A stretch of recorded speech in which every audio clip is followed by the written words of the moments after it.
শেখ হাসিনা কি এই দেশের জন্য কিছু করে নাই? বঙ্গবন্ধু এই দেশের স্বাধীনতা নেতৃত্ব দেয় নাই? আজকে বঙ্গবন্ধু নিয়ে একদম বাজে বাজে কথা বলছে। আমি দাঁড়াও, বললে মেরে ফেলেন, বললে কথা বলে বলবো। আমি কোনো দল করি না, কিন্তু আমি বঙ্গবন্ধুকে ভালোবাসি। দালাল করবেন, দালাল কোন, দালাল কোন, ভাই দালাল। তারপরে আপনার মানসিক রোগ, ঠিক আছে, মেরে ফেলাক আমাকে।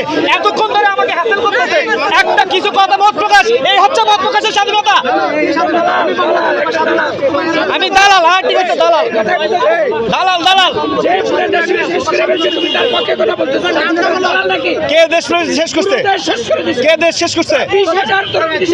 ঠিক আছে, এখন আপনারা কি করেন দেখবো, আমরাও দেখবো।